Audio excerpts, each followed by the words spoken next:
ঈদের জন্য ড্রেস পছন্দ করতে গিয়ে এই নেকলেসগুলো এত বেশি পছন্দ হয়ে গেল, আর এগুলো এত বেশি ট্রেন্ডে আছে, তাই ভাবলাম আমি নিজেও বানিয়ে ফেলি। তাই দেরি না করে ঝটপট করে মার্কেট থেকে এই পুঁতিগুলো নিয়ে এসেছি।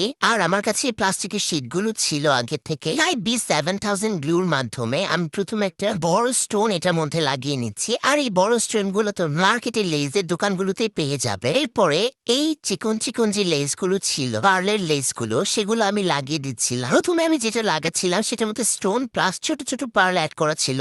তারপর আমি যেটা লাগাচ্ছিলাম এটা পুরোটাই হোয়াইট স্টোনের ছিল।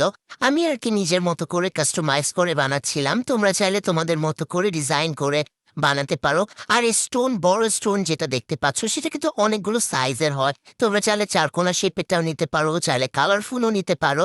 তো আমি চুজ করেছিলাম হোয়াইট কালারটা, কারণ হোয়াইট সব কিছুর সাথে পরা যায়, এই জন্য আমি হোয়াইটটা চুজ করেছিলাম। এরপর আমি লাস্টে যেটা করেছিলাম, আমি 3টা পার্লে চেইনের মতো যে আছে সেটা দিয়ে এটাকে কাভার আপ করেছি। অ্যান্ড এটাকে আমি সুন্দরভাবে কেটে নিচ্ছি। অ্যান্ড কেটে নেওয়ার পরে এই পুঁতিগুলোকে খুলে নিচ্ছি।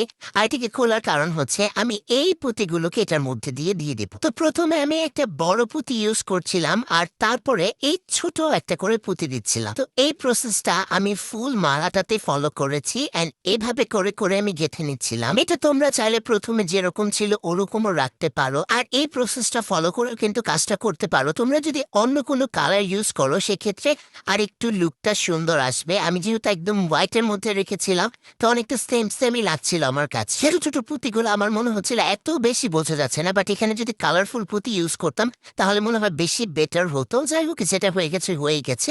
তো এরপরে আমি সুই সুতা নিয়ে নিয়েছি। আর এরপরে আমি এই ছোট ছোট পুঁতিগুলোকে গেঁথে নিচ্ছিলাম। এই কাজগুলো করতে একটু সময় লাগবে, বাট যখন ফাইনাল লুকটা তোমরা দেখবে তোমাদের নিজেরই মন ভালো হয়ে যাবে যে এত কম খরচে তোমরা এই কাজটা করতে পেরেছো। আর আমার এই ফুল মালাটা কমপ্লিট করতে 150 থেকে 200 টাকার মতো খরচ হয়েছিল। আর যেখানে আমি এটা কিনতে গেলে 1000 টাকার মতো গুনতে হতো। তো আমার মনে হয় এটুকু কষ্ট করাই যায়। তো যাই হোক, এখানে যেটা দেখতে পাচ্ছ আমি একটা ছোট পুঁতি বাদ দিয়ে আর সবগুলোকে এটার ভিতর দিয়ে আবারও দিয়ে দিচ্ছিলাম। অ্যান্ড এভাবে আমি কিন্তু অনেকগুলো কমপ্লিট করে নিয়েছি, মোটামুটি 9-10টার মতো।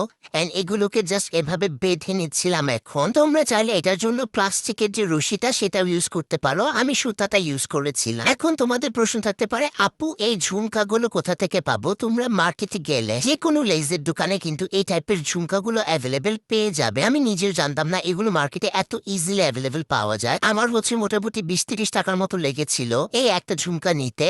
তো এগুলো ওজনে বিক্রি করা হয়। জাস্ট এখন সবগুলো একের পর এক সেট করে দিচ্ছি। সেট করার পর কিন্তু ফাইনাল লুকটা দেখতে অনেক বেশি সুন্দর আসবে। তো এরপরে আমি জাস্ট আরেকটা প্লাস্টিক নিয়ে এটাকে এমন ভাবে লাগিয়ে দিয়েছিলাম যাতে দেখতে খারাপ না লাগে, অ্যান্ড ব্যাকপার্টটাও সুন্দর হয়। And here is my final look.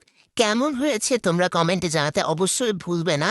এটা আমি ঈদে ক্যারি করার জন্য বানিয়েছি। তারপরে নিজে একটু ট্রাই করে তোমাদেরকে দেখিয়ে দিচ্ছিলাম কেমন লাগছে। এটা কিন্তু শাড়ি অথবা 3 পিস যে কোনো কিছুর সাথে পরা যাবে। এটা সামনাসামনি দেখলে ধরার উপায় নেই যে এটা আমি নিজের হাতে বানিয়েছি। যাই হোক, তোমাদের কাছে কেমন লেগেছে কমেন্টে জানাতে ভুলবে না। অ্যান্ড ঈদে কিন্তু তোমরাও নিজেরা চাইলে এরকম জুয়েলারি নিজেরা মেক করে বানিয়ে পড়তে পারো। যাই হোক, আমার ভিডিওটা যাতে ভালো লেগেছে সেভ করে রাখতে পারো যাতে তোমরাও ইজিলি এই টিউটোরিয়ালগুলো দেখে বানাতে পারো। তো সবাই ভালো থাকবে, সুস্থ থাকবে। আল্লাহ হাফেজ।